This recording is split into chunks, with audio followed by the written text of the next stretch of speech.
જય શ્રી કૃષ્ણ મિત્રો, આજના આ વિડીયોમાં આપણે પરિવર્તની એકાદશીની સંપૂર્ણ વ્રત કથા સાંભળીશું.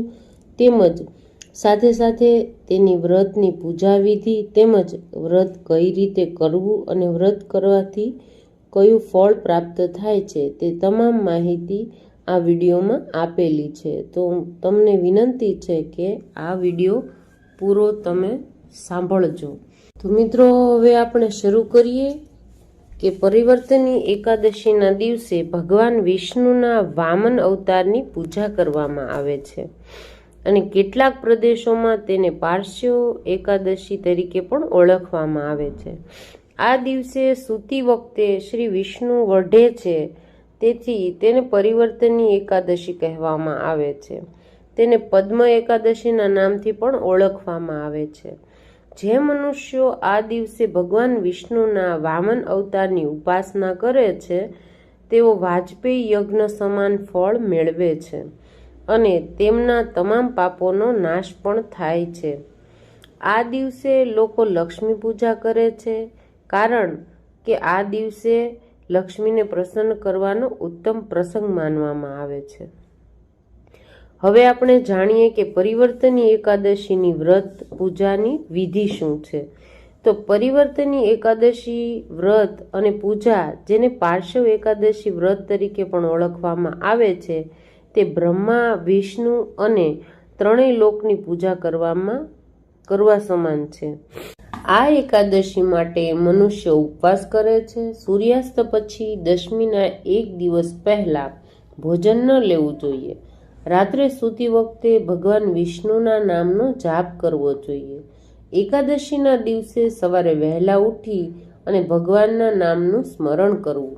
વ્રત માટે સ્નાન કર્યા પછી ભગવાન વિષ્ણુની મૂર્તિની સામે ઘીનો દીવો પ્રગટાવવો. ભગવાન વિષ્ણુની પૂજા માટે તુલસીના પાન, મોસમી ફળો અને તલનો ઉપયોગ કરો. આ દિવસે કોઈએ ભોજન ન કરવું જોઈએ, પરંતુ ભગવાનની પૂજા કર્યા પછી સાંજે ફળ લઈ શકાય છે.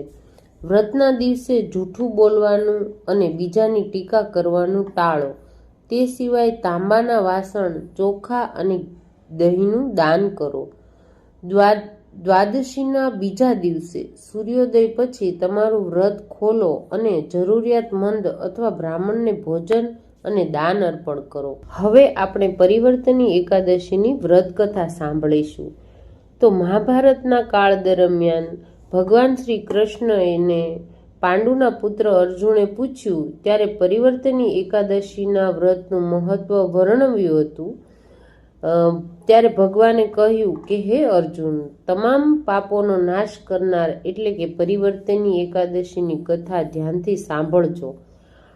ત્રેતાયુગમાં બલિ નામનો એક રાક્ષસ હતો, જે ખૂબ જ દાનવીર, સત્યવાદી અને બ્રાહ્મણની ઉદારતાથી સેવા કરતો હતો.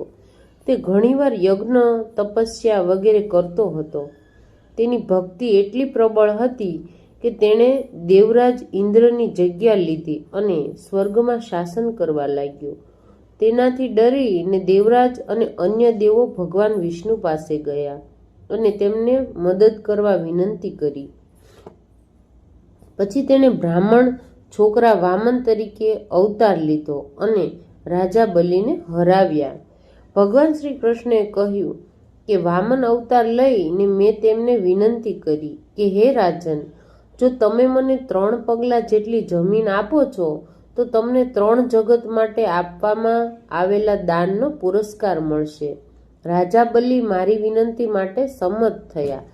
જેમ તેણે દાનની પ્રતિજ્ઞા લીધી તેમ મેં એક વિશાળ રૂપ ધારણ કર્યું અને પ્રથમ પગલામાં એક પગથી પૃથ્વી, પગની ઘૂંટીથી સ્વર્ગ અને બીજા પગના અંગૂઠાથી બ્રહ્મલોક ઢાંકી લીધા.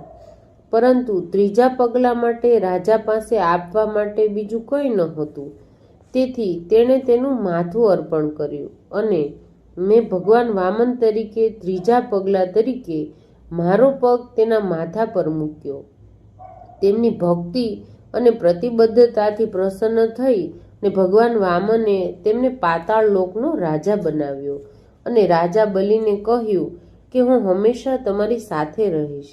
તેથી જ પરિવર્તનની એકાદશીના દિવસે મારું એક સ્વરૂપ રાજા બલિ પાસે રહે છે અને બીજું ક્ષીરસાગરના ઊંડાણમાં શેષનાગ પર સૂઈ જાય છે.